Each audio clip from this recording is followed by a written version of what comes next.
and welcome to the Jamie Foster Brown Show. Guess what? I'm Jamie Foster Brown, and today we're welcoming Grammy-nominated and 7-time Stellar Award-winning gospel artist Byron Cage. Recently scored #1 on Media-Based and Billboard Gospel Radio charts for his newest hit single, I Can't Give Up. This record is Byron's first song to hit #1 as a songwriter. His last #1 record was I Will Bless the Lord, and that was in 2006. Byron was born in Grand Rapids, Michigan, the second of 3 children. Now, he learned how to conduct a choir at an early age, played the sax, but switched to the piano and learned to play by ear. Moved to Atlanta, attended Morehouse College, where he assisted the music department of various ministries, and then he launched his music career in 1994. But then it wasn't until the new millennium that Byron Cage became a household name with hits such as The Presence of the Lord, Royalty, Broken, But I'm Healed, and I Will Bless the Lord. Byron, Lord have mercy. I'm tired just talking about you. I can't even. Jamie, you're making me feel so old. Oh my God. You're making me feel so old, but you know what?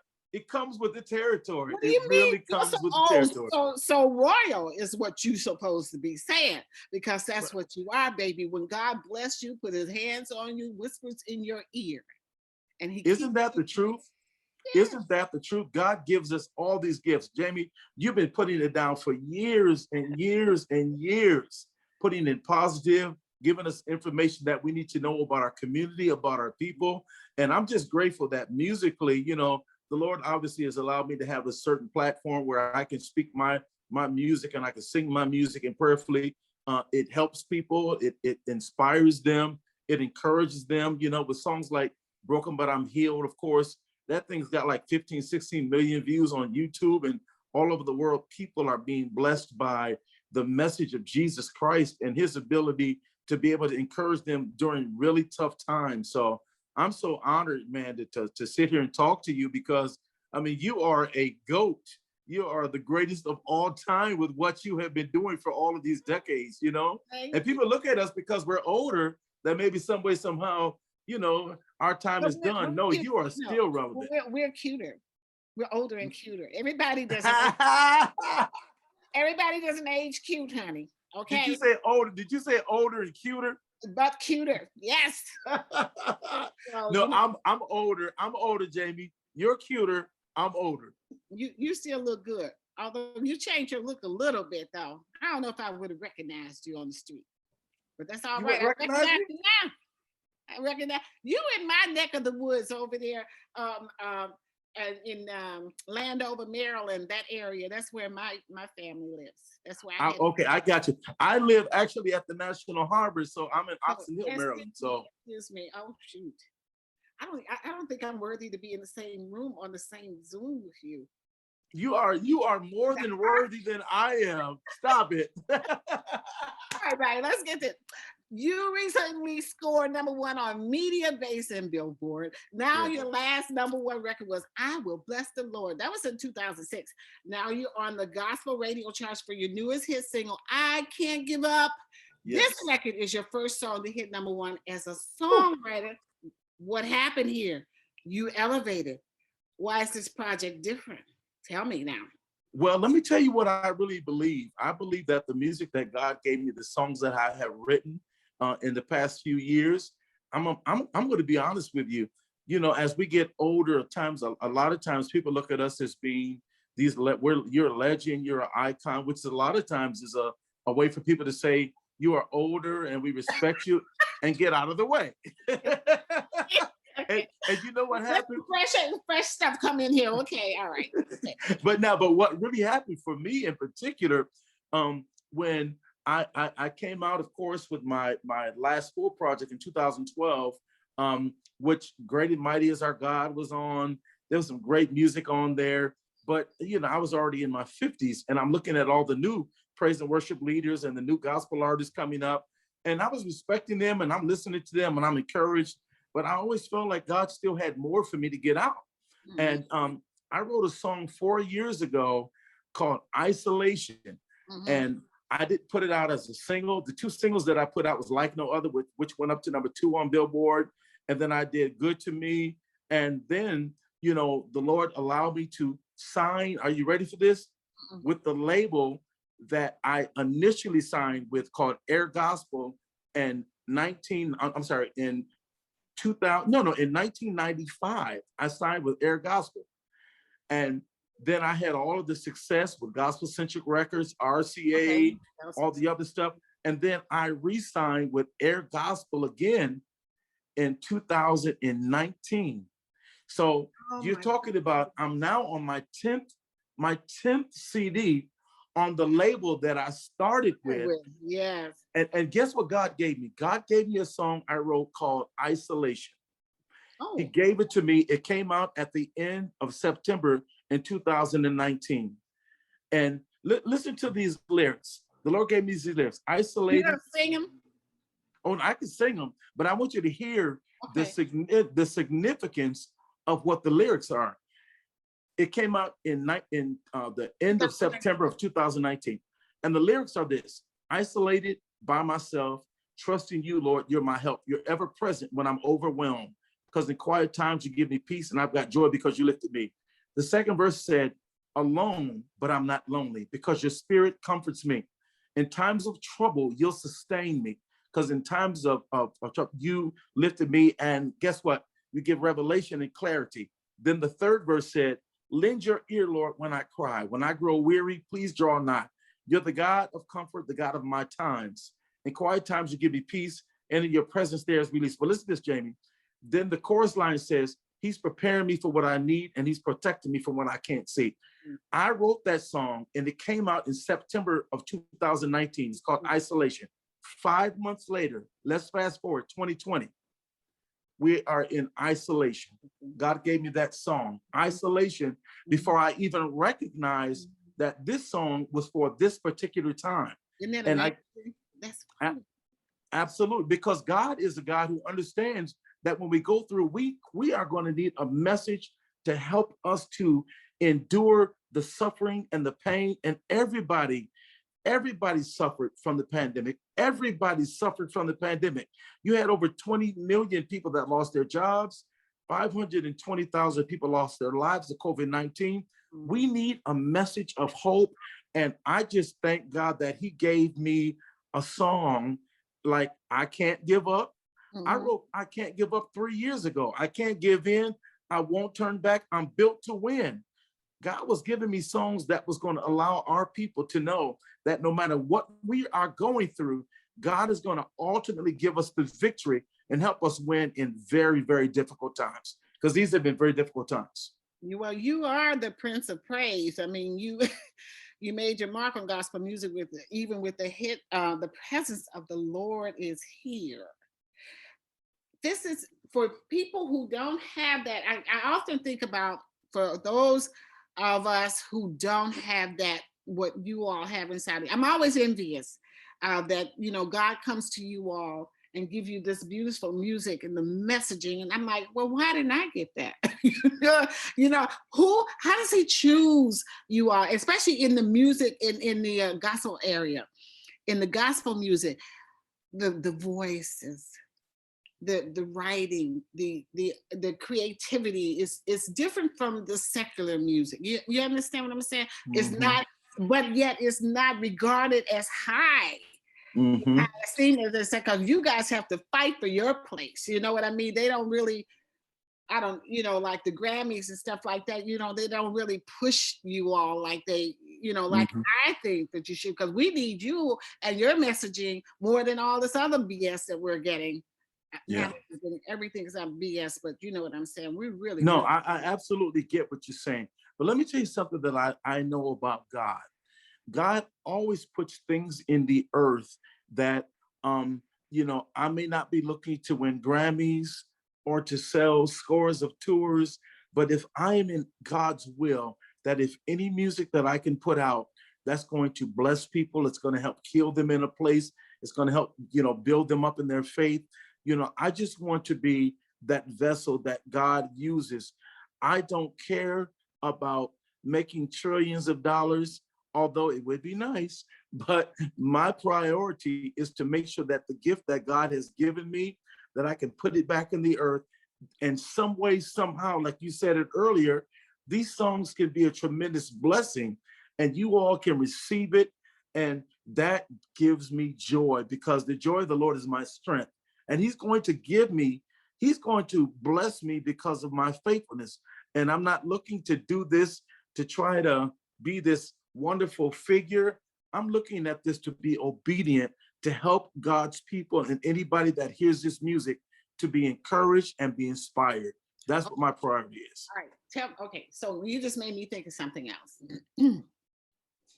when it's rap music, when it's negative music, it can be embraced worldwide, in China, Russia, places like that. I mean, gospel music is embraced also, in other countries. It can be, but why does the secular music have so much impact on all nations, young and old, Chinese, Japanese, whatever, everybody sings this. Did you ever think about that? I never understood. I'm saying, well, these, because that's some of this music, the church music, it's just jamming, it's slamming, it's all, and then the messaging is all of that. And then, yes, this is what we need to know about ourselves, know what God wants from us, what he's expecting from us and everything. But yet it's the other music, especially the music where we're denigrating the women, we're shooting each other and calling each other the worst. That we're the only race that denigrates its own people and denigrates its men. I don't hear Chinese men or Latino men and everything singing songs negatively about other Chinese or Latinos men. Why is that? Why do you ever question God about that? Have you ever thought about it like that? Well, Jamie, I'm gonna be honest with you. I preached at church on Sunday, this past Sunday, and I came from the book of Habakkuk, and it was a book that's only 3 chapters long, and there's a lament. The prophet is complaining and questioning God because of everything you just said. How is it that the wicked can prevail, but yet God's people have to struggle and we have to go through certain things? And the word of the Lord came back to Habakkuk in chapter 1 in the 6th verse. And he said, because the people have been disobedient, I'm going to show them that they have to go through a certain place. And I think that's what God has had to do with the church. He's had to show the church that though we did not ask to come as African Americans to the United States, we were brought here on slave ships, and we were taken advantage of, and we helped to build this country, whether anybody ever wants to admit it or not, from other races. We helped to provide the success in industry, because slavery was a huge industry and a money-making venture, which is why they wanted to keep us in it.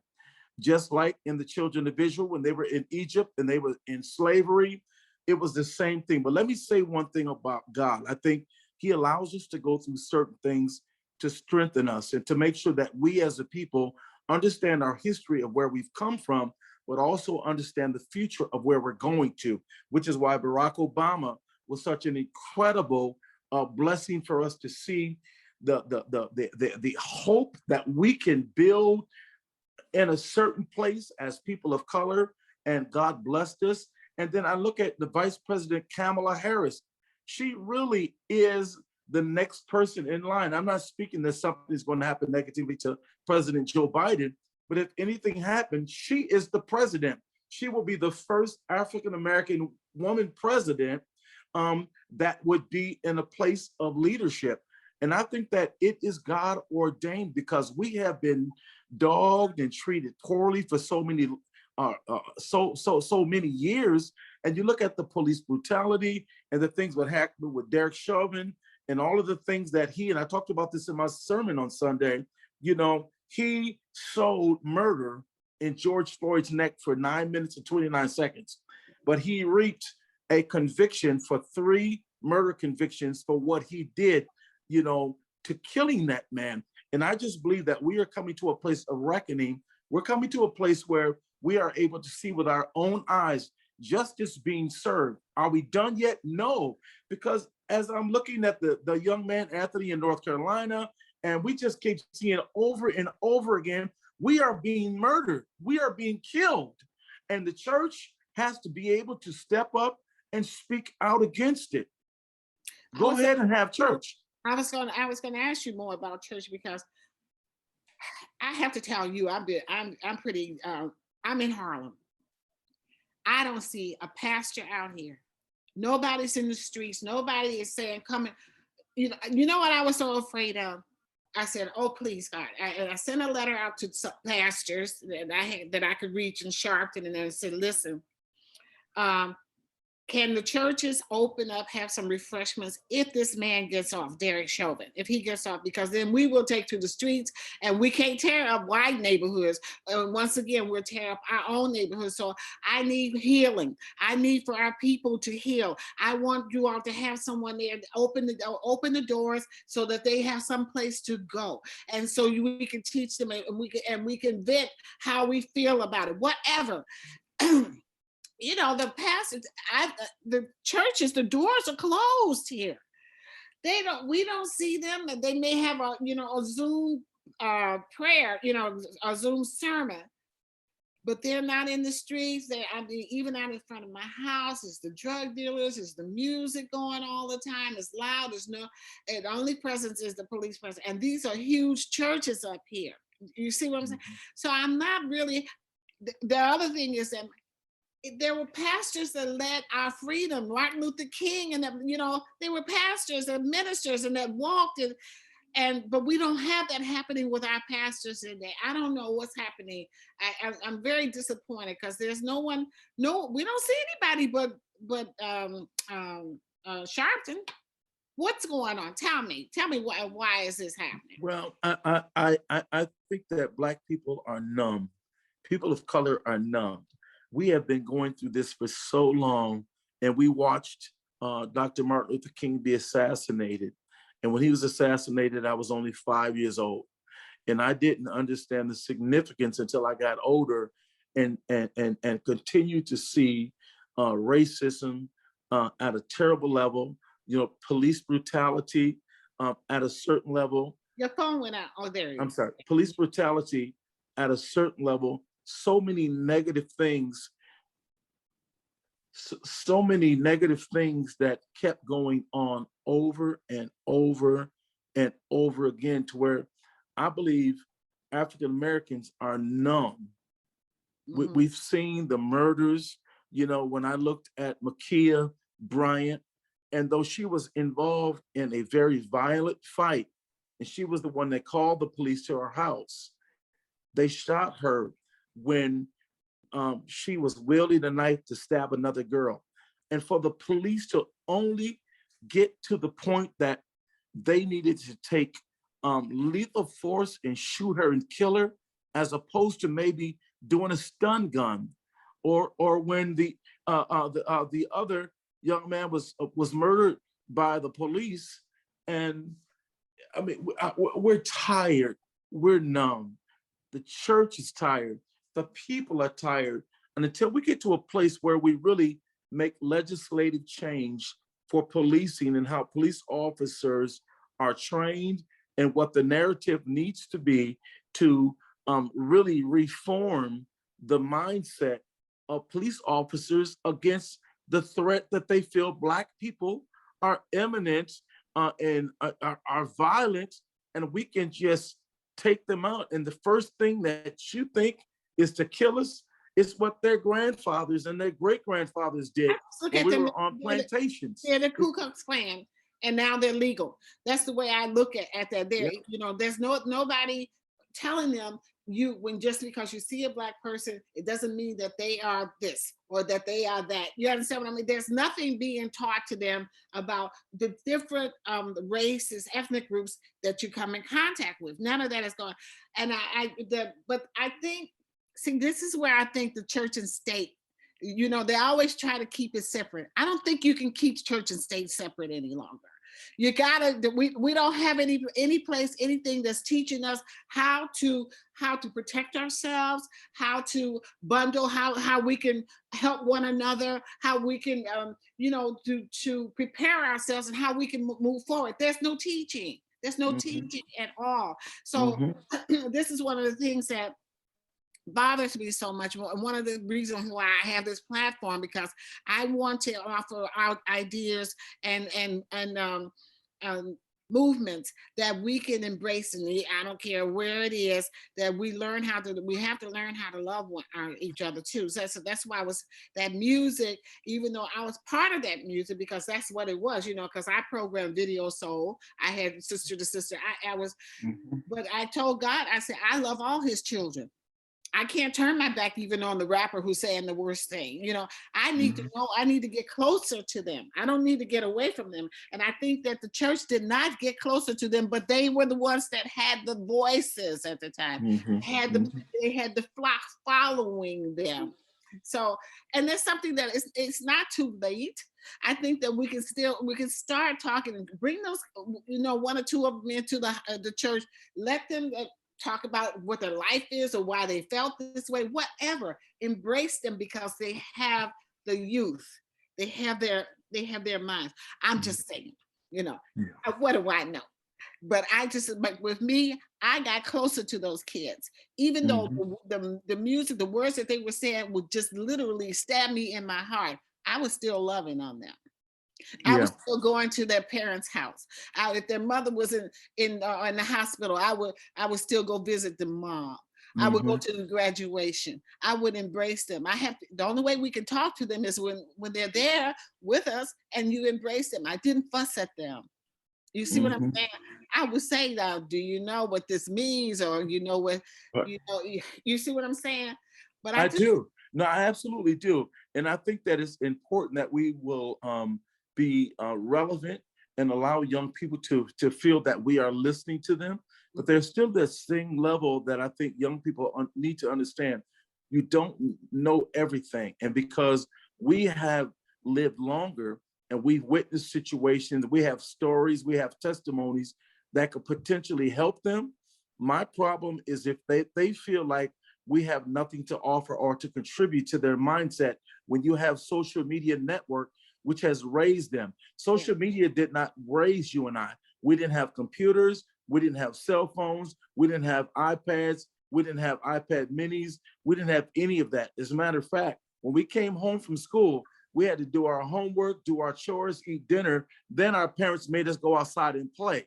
Right. We didn't have a whole lot of ideas that these kids can sit down and have access to the world when they may not necessarily be mature enough to listen and hear ideas come in their head and know what to discard and know what to accept. I think that has been a major problem. That's a major problem. Yes, I agree. Yeah, that young people need to understand you don't know everything. In my book that I wrote called I Do, I have a certain chapter that is dedicated to millennials. And I tell them all the time, there was a young man that was one of the youth assistants to the church. And he made a comment that what I was saying was just for y'all older people. And if y'all are not willing to change, that the church can die out in your generation. That's false, because his generation does not tithe. His generation does not give. His generation cannot contribute to sustain something that has been around for centuries. The African American church has been a strong force in our African American community. And until you can get beyond the arrogance of what you think that you want, the church is not a nightclub. The church is an avenue by which we need to be separate. And when people come, they need to know that they can receive the Lord Jesus Christ. Now, even if you want to receive the message in a different way that's more creative, I have no problem with that. The problem I have is with young people that think that we need to go ahead and conform to the world and be a club and be other things, and we should accept that and not correct you. Right. I'm in a place right now, I will be 60 years old next year. I've lived long enough to correct you. Yes. And if you don't want to receive correction, then that is your problem. That is your arrogance. And you need to pray that God will open up your heart and know the church worked so hard before you were ever born. And know that because we have experienced what we've experienced in our lifetime, the next generation has to understand this social media network, someday, somehow, some way, it's going to go away.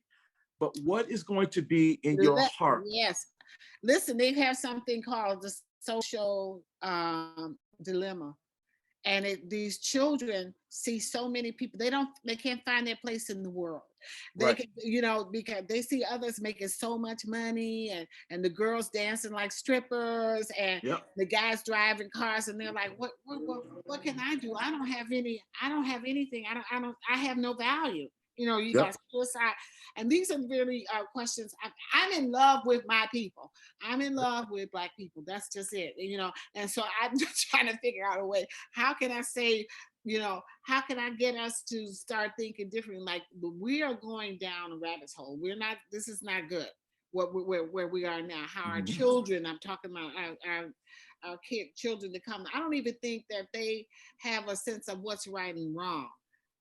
They just think they can say or do something without any consequence. And they have way too much access.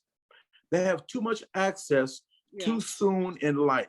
They can go on the computer and they can Google anything, pull it up, and form an opinion based on what they've read. When we didn't have that, we had the elderly people, we had our parents trying to steer us in the right direction, and they tried to tell us what we needed to do, how we need to do this, how we need to do that. And unfortunately, they have been raised by social media, by computers, by iPhones, by iPhone pad. They've been raised by that generation that unfortunately has too many ideas, too many things for them to consider. Somebody taught us. Yes. They taught us. When we went to church, we knew there was a certain attire that we wore because we're in church. They knew a certain way that we spoke because we are a peculiar people.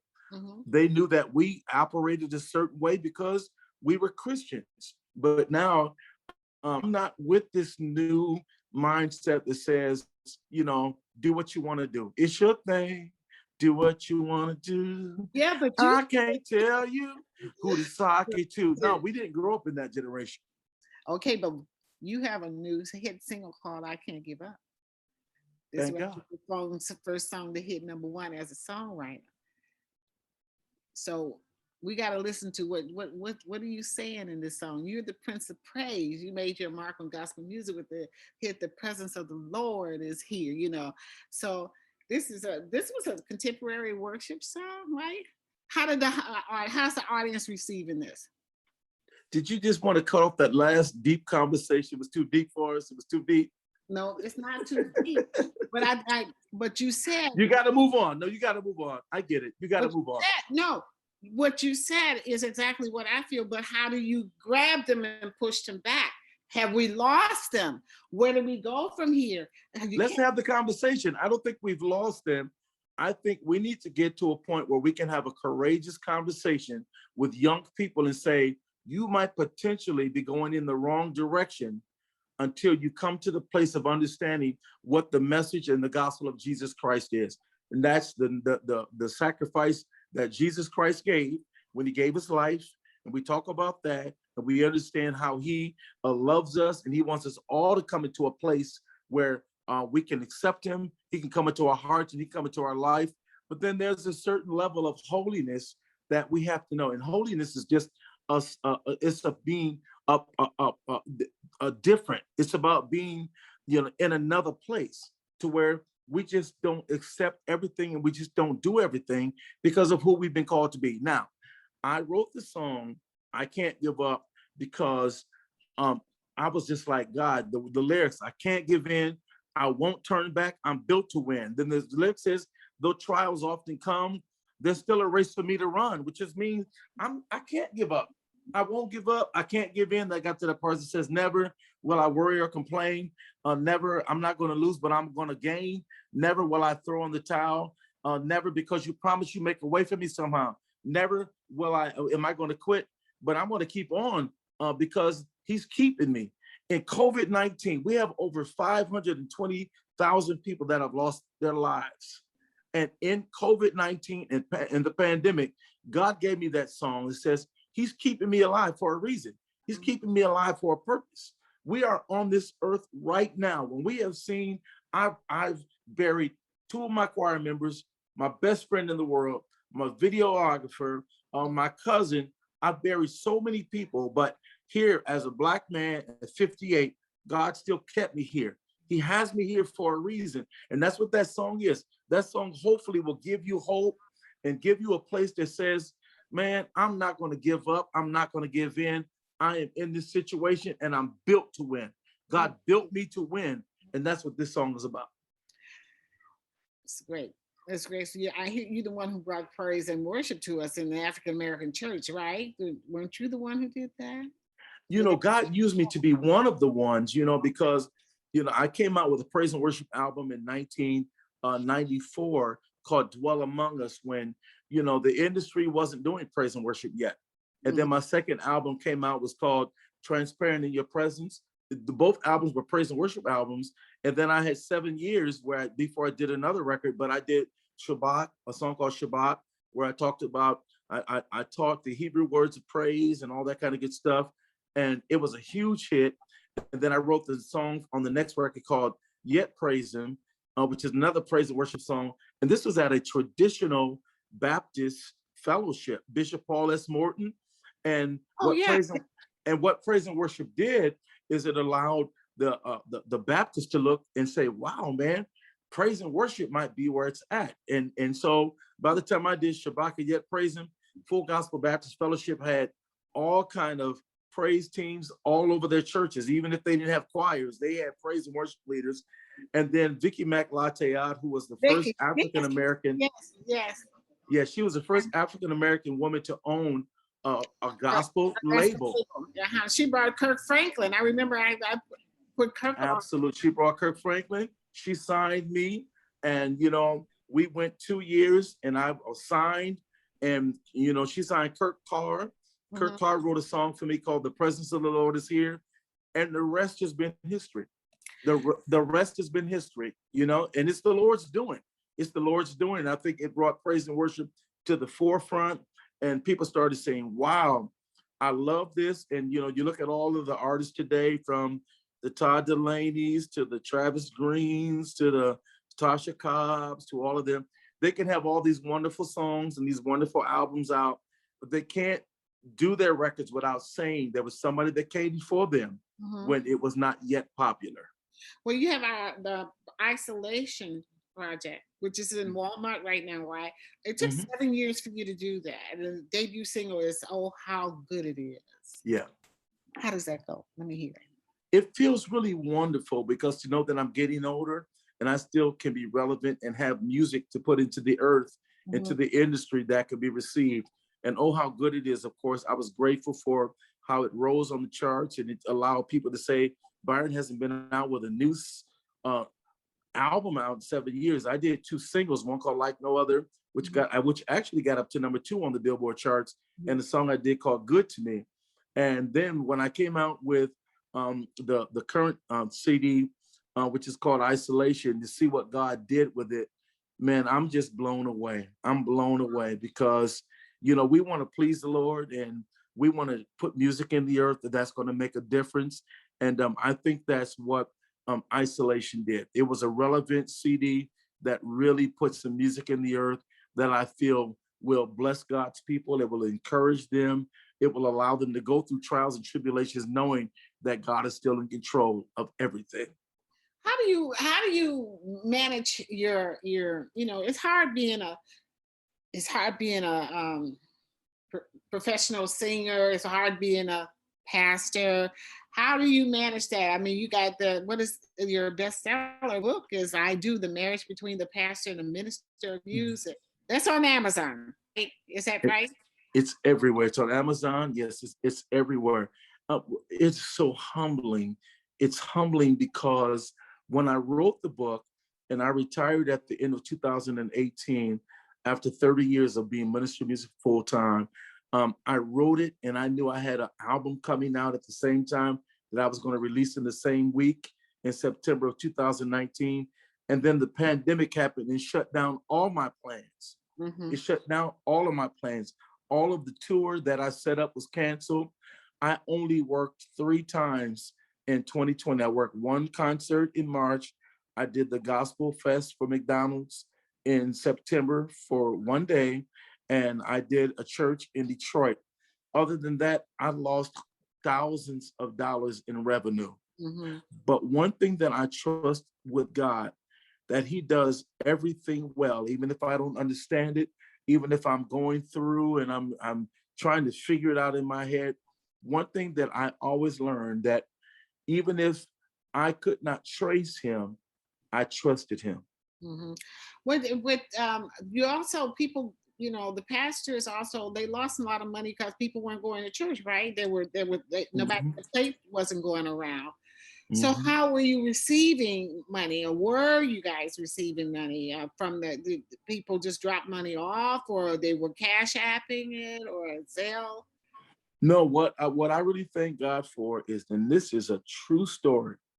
I was at Ebenezer for um, 17 years. With Ebenezer. Ebenezer AME Church in Fort Washington, Maryland. Okay, okay. I was there for 17 years, and then I moved to Atlanta to go assist and be ministry music of one of my fraternity brothers' church in Atlanta called New Mercies, Pastor Jesse Kearney III. And after 4 years, after writing my book, getting ready to do a new single, I went ahead and retired after doing it 30 years. Mm-hmm. And my heart, I was so excited about doing all of this. And when everything went amok, I wanted to go back to DC to take care for my mom, who's 85, going to be 86. And the individual that was hired to direct the choir that I directed at Ebenezer in Fort Washington, Maryland, ended up getting the position that I resigned from, which left my choir that I directed for 17 years wide open. Mm-hmm. And Pastor Brownies were at my retirement concert, and they said, well, he's leaving. Would you mind coming back and directing the male chorus? I knew they wanted me to come back. I developed them. This was God's doing. I could not for any way plan that. And what God ended up doing, I ended up coming back in the first part of 2019, started directing my choir again, and the Lord was blessing. And I have a salary to do that. Oh, and then okay. Mm-hmm. and then all of a sudden, all of my personal stuff was taken away because of COVID-19. But God was so good that the salary that I received to direct this one choir allowed me to have a supplement and to do what I needed to do to try to help. And I struggled. I'll be honest, I struggled. I lost a lot of money, but I never lost my faith. I never lost my confidence in what God promised that he was going to do. I've been too faithful for him not to come to the plate and provide for me all of my needs. And he provided, and he did just what he said he was going to do. Well, your bestseller book is That I Do, the marriage. Yes. So that's out there now. That's out there. You can go get it right now. It's called I Do. You can go to Amazon right now. I'm so proud of that book because I chronicle 30 years of the ministry of what I've done. And I tell some funny stories. I So tell it's you what not I about did your right. marriage at all. It's between you and the ministry of music that you have, right? It's not Yes, about absolutely. marriage. How long have you been married? You did what? How long have you been married? Are you married? Oh no, I'm divorced. I'm divorced now. I was married, but I'm divorced now, which is a situation. Now, I don't talk about that in my book because I promised my ex-wife that what we went through personally was our personal situations, and I did not make it any. I did not make any public conversations or anything about that because just like everybody, people go through struggles and situations in their life, divorce, separation, and I don't think that is for scrutiny, if you will, for people to run you over a fine-tooth comb when the Bible says all have fallen short of the glory of God. And we do what we do and move on in our lives. And we try to make sure that we can be who God has called us to be. And whatever frailties and shortcomings that we've had in the past, I just believe that we have a grace and merciful God that covers us and keeps us, that we can keep moving forward and doing what we've been called to do. I just think that pastors also have a lot more pressure on them, that you're supposed to be holier than thou or whatever, but you're still human. I just I thank you for coming onto my platform. Thank you so much, Byron Cage. I'm honored. I'm so honored. I'm Thank you. honored. And and you taught me so much. And I don't be a stranger. And I just want us to be a kinder, gentler, community of people, God's kids, and because we're all in this together.